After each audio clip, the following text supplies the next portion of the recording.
if body fat is such a heavy contributor to insulin resistance, how does it cause it? I just want to go through a brief primer on that, just to help you better understand the purpose of the rest of the talk. Within the realm of fat cells in the body, as fat mass is growing, it's actually growing usually through one of two ways, and in some instances, both.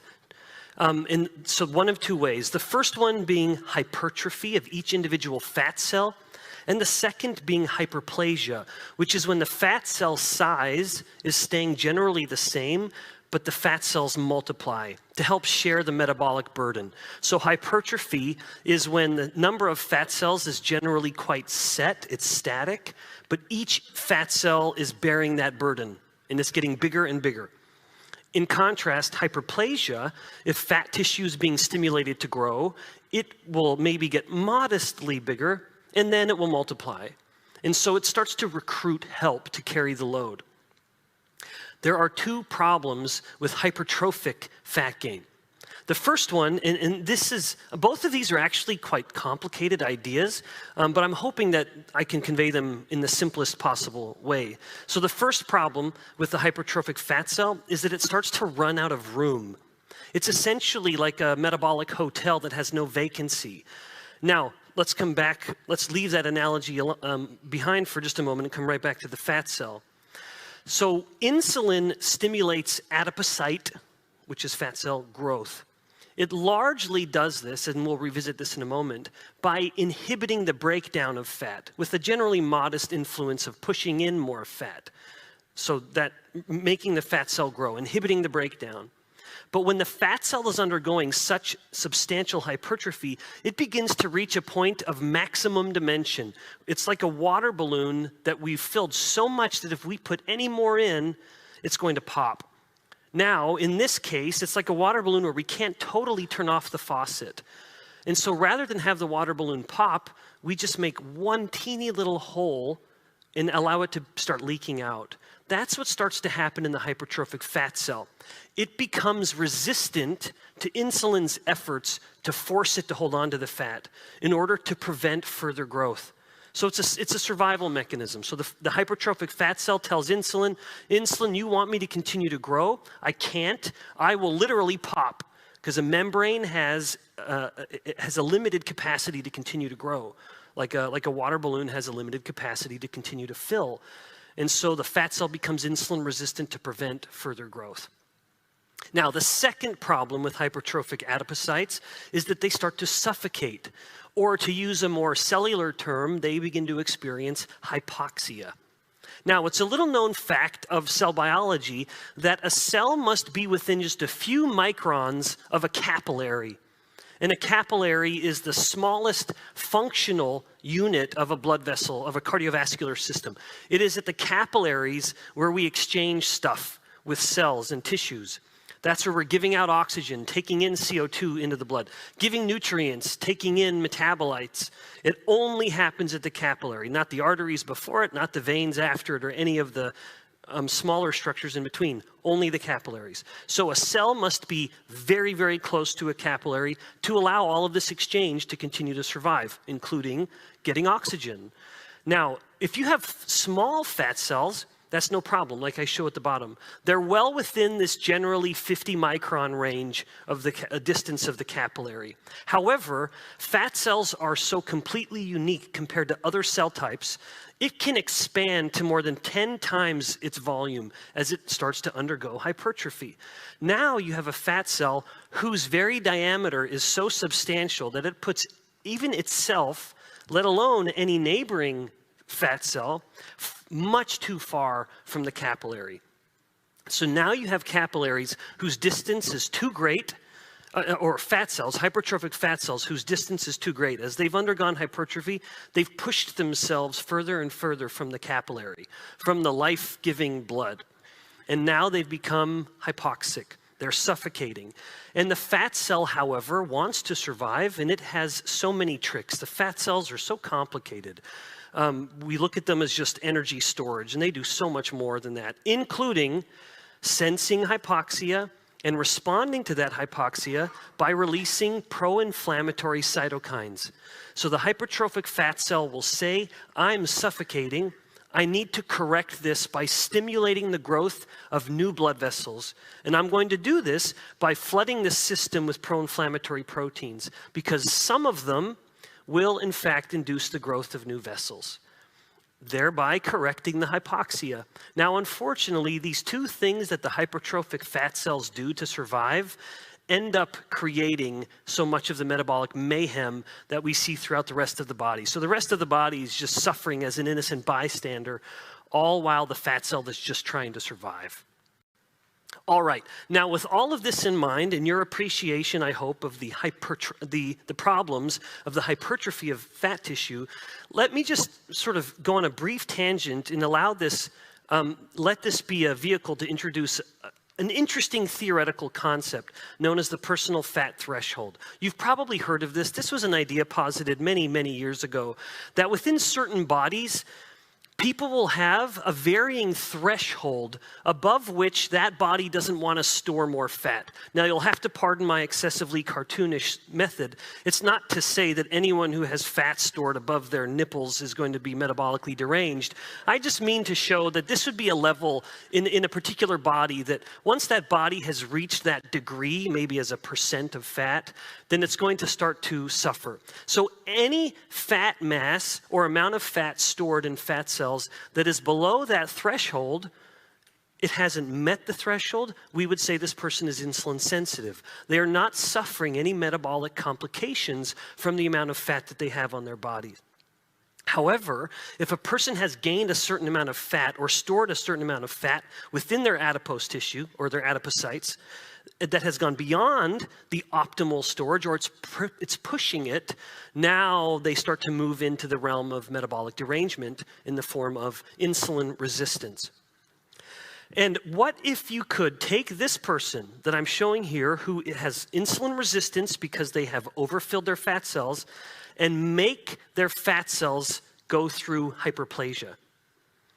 You'd think if the story I just told you is true, that filling fat cells is what creates not the total amount of fat on the body, not the fat mass, but the size of each individual fat cell. If those fat cells have gotten big, too big, they have insulin resistance. If you could go to that fat tissue and make it undergo hyperplasia, you would have a paradox occur metabolically, because you have on one hand expanded their ability to gain more fat, but what do you think happens to now their fat threshold? Even though they've gained more fat and their threshold was here, they went beyond it. By forcing them to gain more fat through hyperplasia, you push up the threshold even higher. So even though they're fatter, this is the paradox, they're now in fact insulin sensitive. This is actually the mechanism of action of a class of anti-diabetic medications called thiazolidinediones, or TZDs. They improve insulin sensitivity by increasing a patient's ability to store fat by activating hyperplasia. Isn't that fascinating? It's a hell of a drug. And usually the patient will be the one who wants to get off it because they get tired of buying a new wardrobe every 6 months. All right, so let me just show another instance of the relevance of this before we move on to the actual growing and shrinking of the fat cell. This was a paper that was published that explored in people who were controlled for % body fat, BMI, age, sex, etc., of a Caucasian population and a South Asian, sometimes referred to as Indian. So South Asian and Caucasian. Same % body fat, same fat mass. And they did fat biopsies like we do in my lab and measured the size of each of the fat cells. Look at the difference in fat cell size between the Caucasian fat, if you will, or the fat on the Caucasian body versus the fat stored in the South Asian body.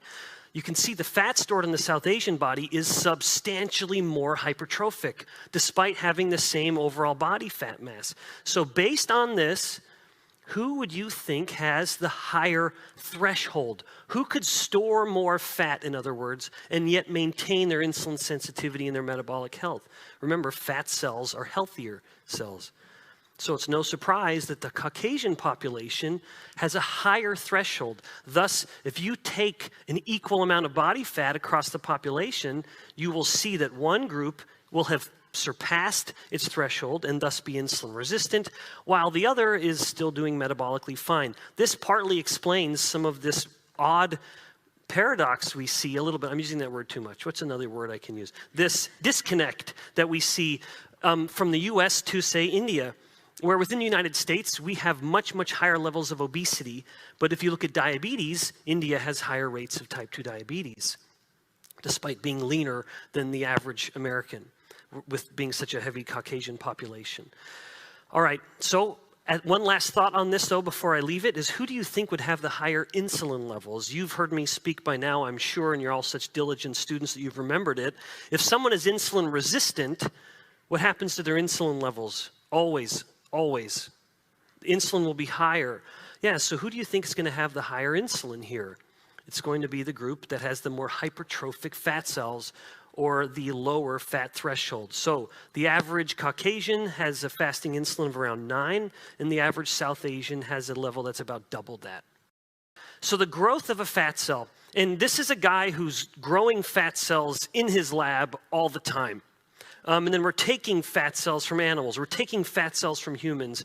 So I want you to appreciate this experience and my knowledge on the topic, because I know that people debate it, and you hear all kinds of sources of what makes fat cells grow and shrink. If anything you've heard disagrees with what I'm about to say, they're wrong.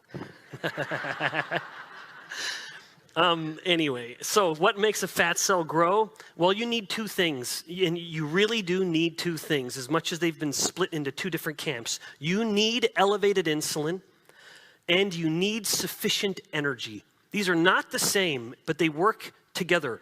Insulin provides the necessary, utterly essential signal to the fat cell to grow.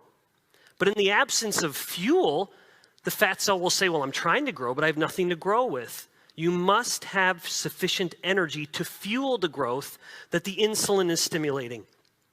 You truly cannot have fat cell growth with one but not the other. And we're going to go into that in more detail just so to explore what happens when we start manipulating the arrows a little bit.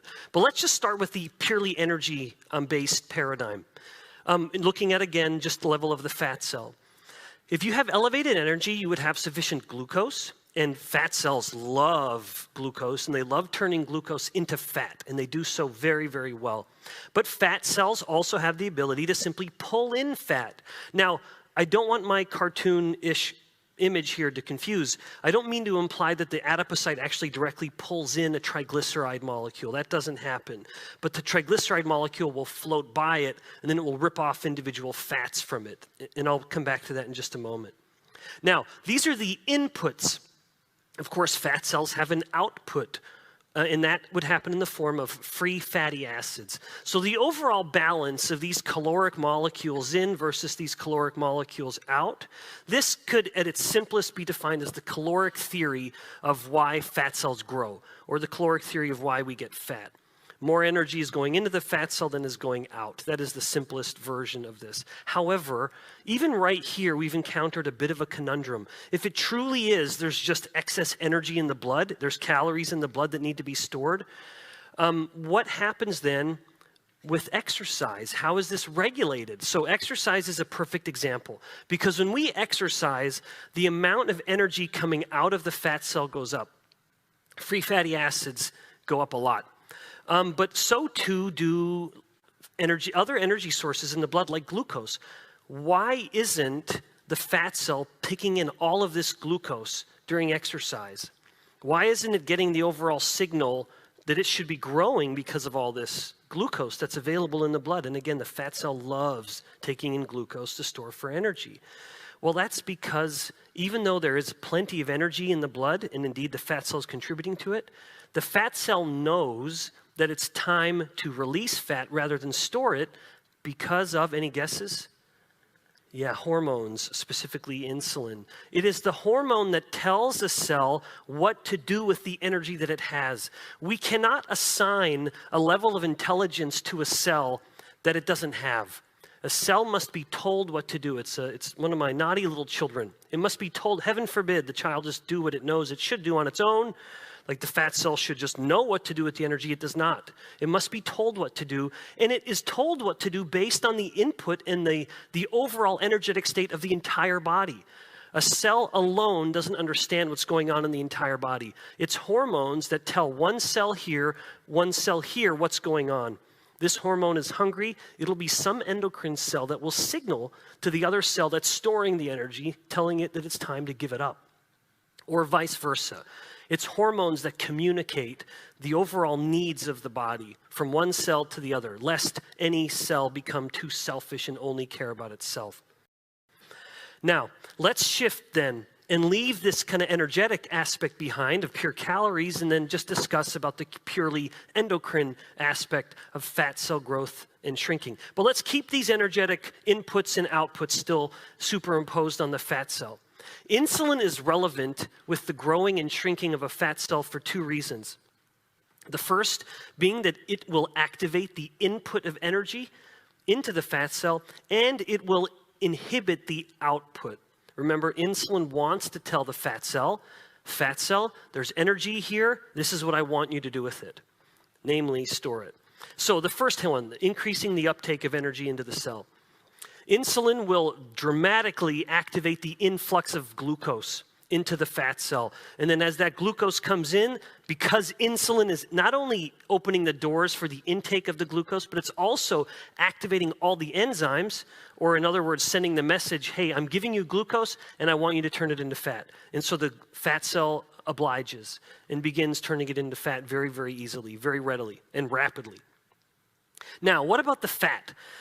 I have, in fact, sometimes had this sort of weaponized against me, showing studies of the role of insulin in changing fat intake into the cell in the form of free fatty acids. The problem is those experimental models they're flawed, because it's not, a fat cell's not going to be pulling in free fatty acids. It's going to be taking a circulating triglyceride. Well, it does pull in a free fatty acid, but it has to pull it off the triglyceride first. And it does so through the actions of lipoprotein lipase. So lipoprotein lipase will see the circulating triglyceride, and if there's lipoprotein lipase in the blood vessels that are feeding the fat cells, it will say, hey, hold on, right as you come by, I'm going to pull in a fat from you. I'm going to rip it off. I'm going to rip off another one. I'm going to rip off another one, and just keep storing it into the fat cell. Insulin activates lipoprotein lipase. If you don't have insulin, you will not have any lipoprotein lipase within the adipose tissue that is active. And so the fat just passes you right by. It never gets pulled in. So insulin is both activating the input, and as I said a moment ago, it's also restricting the output. It is slamming the door on lipolysis, which is the technical term for the breakdown of the stored fat. This, in its simplest form, represents the endocrine theory that insulin promotes fat storage. Now, just as a simple example of this, I already mentioned to you that we're growing fat cells in my lab all the time. In fact, there's no cell that we experiment with that is harder to deal with than fat cells. It's a particular irony of science that I can grow muscle cells in my lab easy. Any one of my students learn how to do it in a day, and they're all expert at it in no time. But try to grow fat cells, isn't that ironic? That it's muscle cells that grow so easily, and it's fat cells that are so fickle and difficult. In reality, it's our fat cells that seem to grow nonstop, and it's our muscle cells that we wish we could get more of. It's not the way in vitro. When you have cells growing in a petri dish, these fat cells are fickle. Now, what do we do with them? We have the fat cells plated. They're adhering to the bottom of the petri dish, and they are swimming in a sea of fats and glucose. They have all the energy they could want, and yet we're checking them every day, looking at them under a microscope. They are these rinky-dink, small little cells. They don't look anything like fat cells. They just look like little fibroblasts, just normal little cells, until we do one thing. Because they don't know what to do with that energy, right? Even though they're alive, they're breathing cells.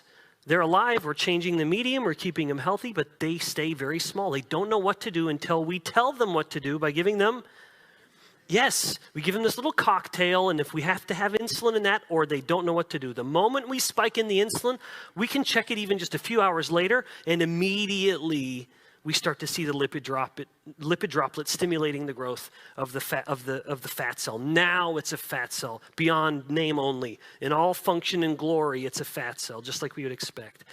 So you can take this statement to the bank. Fat cells cannot grow unless insulin is elevated. It is utterly and completely impossible. There is no growth of the fat cell unless insulin is elevated. You cannot make it happen. All right, now let's start to play with things a little bit. What if energy is up, but insulin is down? And let's take an individual who has excess fat that needs to be shrunk. We need to shrink these fat cells. How can fat cells shrink if energy is abundant and yet insulin is down? How could that happen? Pure thermodynamics will say it's impossible.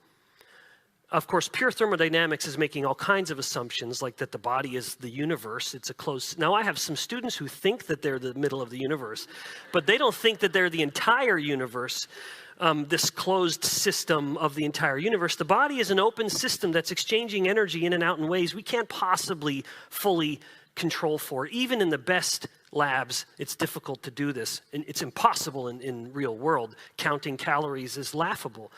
You just cannot count them. You cannot account for them all. So what happens, though? If energy is abundant, but insulin is down, how can I be so bold as to say the fat cell will still shrink? Because it will. Two things will happen. One, energy expenditure will go up by a lot, and I'm going to revisit this in just a moment. So the body literally starts running hotter. You're increasing the idle of the engine. Resting energy expenditure just goes up, and not even a little.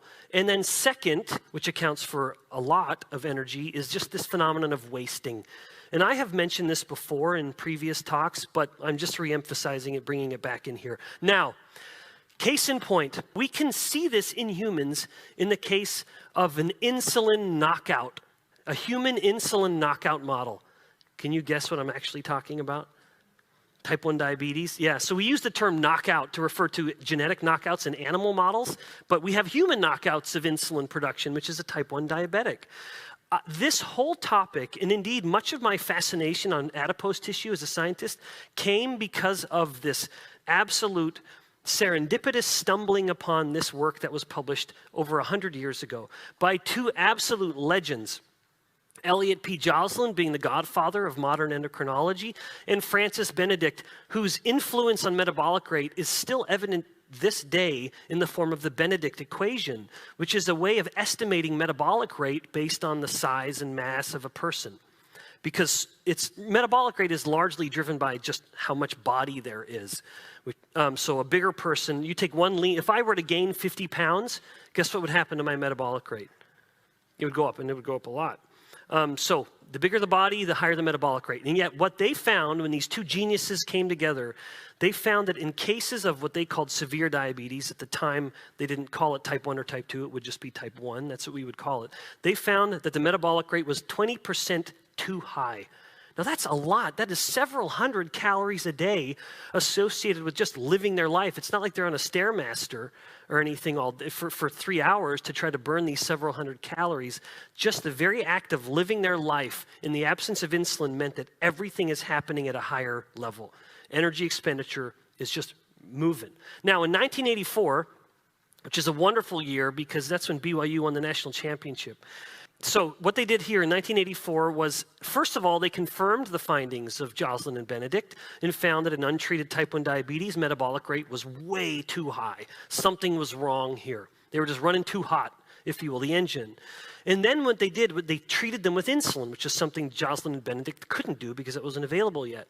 They gave them insulin injections and noted, boom, metabolic rate went right down to normal. It went to where you would have expected it based on their body size. Interestingly, they documented this minute over minute, and this is the exact data. I just superimposed my own figure so I could maintain my obsessive aesthetic. But they found that it went down at the very minute they began treatment and continued to go down until the very ending, and it would have indeed continued to go down for hours. Just with one single insulin dose, they would slow that metabolic rate by what would end up being several hundred calories. Now, all of this, even as much as I'm talking about the energy wasting of metabolic rate, What I didn't even work into this lecture for the sake of time, although now I'm taking time talking about it, is the production and the breathing out or the urinating out of ketones. Remember, ketones have a caloric value roughly similar to glucose. And now all of a sudden, in ways that we cannot capture fully, we're breathing out ketones, we're urinating out ketones. That's another mechanism whereby if insulin is low, the body cannot store that energy. It must get rid of it. And it does so by making everything just burn more. You have a higher metabolic rate, you're producing more heat, which is waste, and you're wasting the energy, not only glucose in the urine, if it's really extreme, but just the production of ketones and emitting those ketones in the breath and in the urine. All right, now what about low energy? Let's flip this one around this time. If energy is restricted, but insulin stays high, now we've created a bit of a problem. Because here we have the individual, once again, who has fat cells that are growing or shrinking. But if there's little energy coming in, but insulin is still high, it would be forcing, and I say it would be because now we've gone into the realm of theory, and I'll show you why in a moment. It would be forcing all of the energy into the fat cells most especially, but any of the body's cells.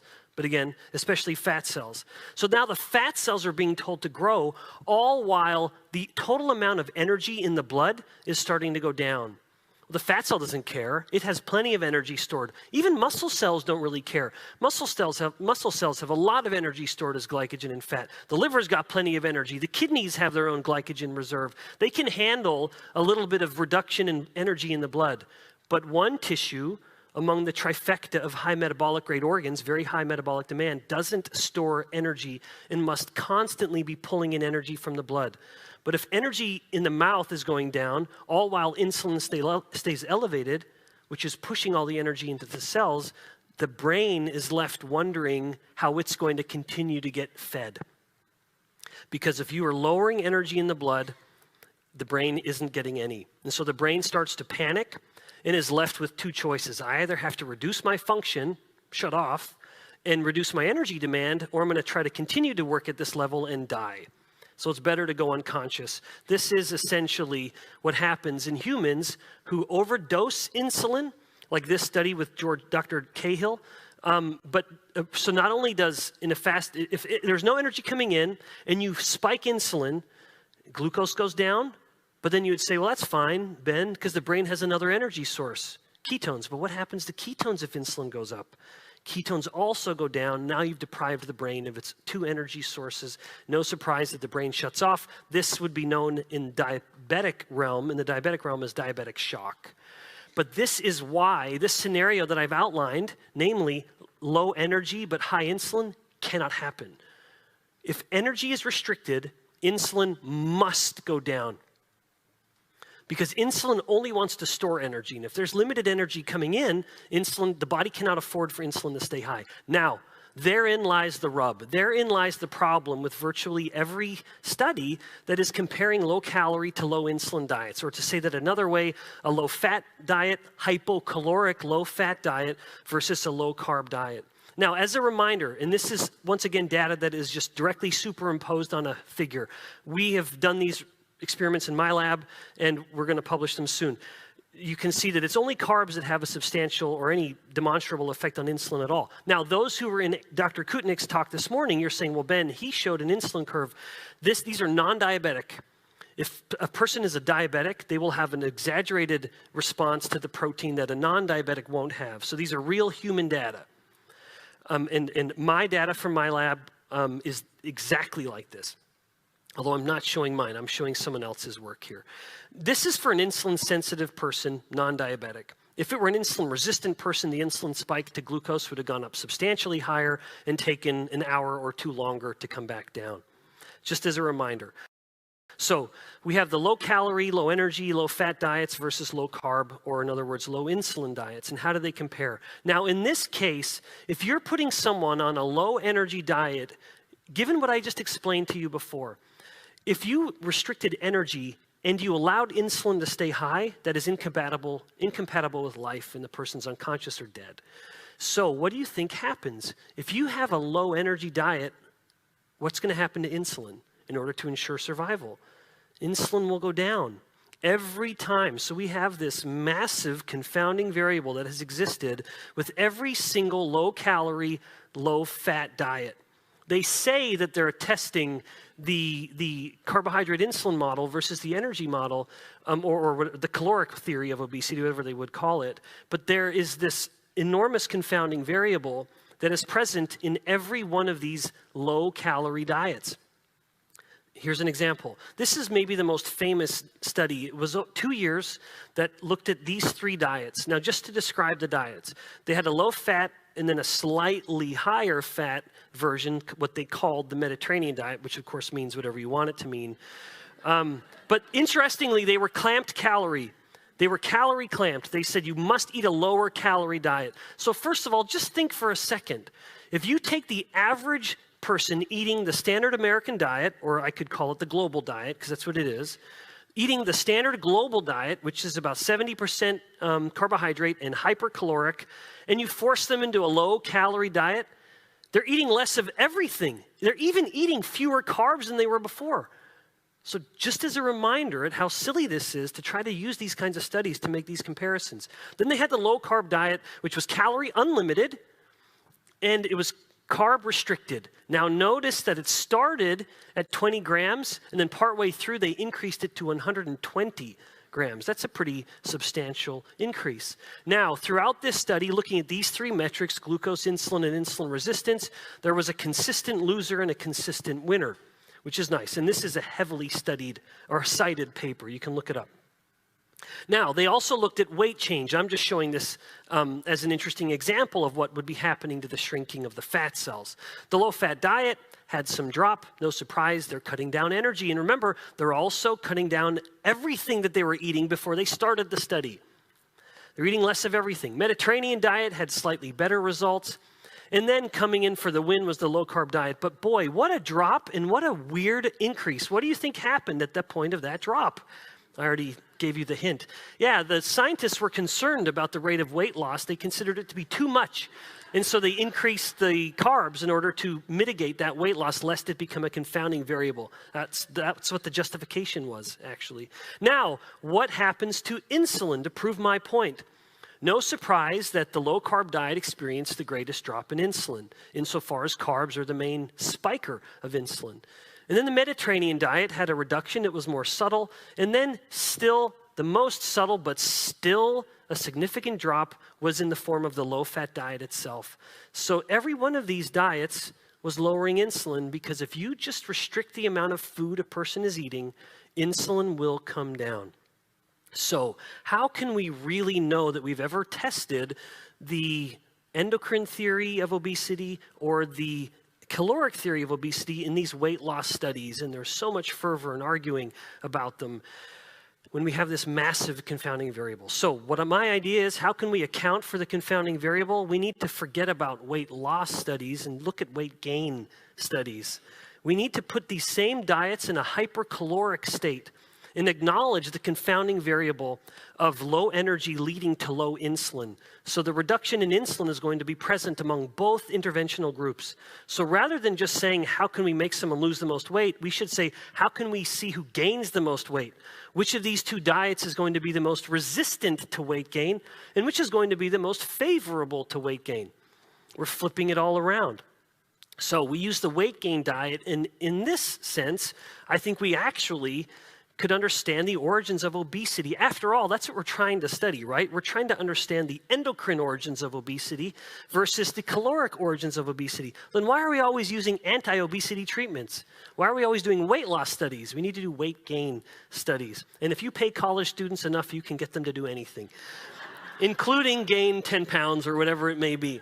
Now, has this ever been done? To my knowledge, there has never been a large-scale study that has done this, and I have looked. There have been overfeeding studies before, but not that have separated into 2 groups, being low-fat versus low-carb hypercaloric. I've never seen it done except one study. It was an N of 1, which I appreciate greatly. I have long been saying we need more case studies to enter the realm of clinical research. I've long been an advocate of this. This was a perfect example because it's literally the only one I could find. This was an interesting set of experiments done by Sam Feltham in the UK, partly influenced by Dr. Eric Westman. So Sam clamped calories with a washout period between each of the diets, and he set it to, he had to eat 5,800 calories a day. That's where he set himself. And he did a low-fat version and a low-carb version with the macros split, as I show you here. So very heavily, roughly matching the global diet. So the global diet is around 65-ish% carbs, up to 70% carb. Well, that's what he did. And the low-carb diet, going really, really low-carb, but still these big calorie loads every day for, I think it was 2 weeks. And then he looked at two outcomes primarily, body weight and waist circumference, which I appreciated the waist circumference because we all know body weight is more than just body fat. So in the first case, when he was on the hypercaloric low-fat diet, he saw that his body weight went up by 7 kilos. That's pretty hefty.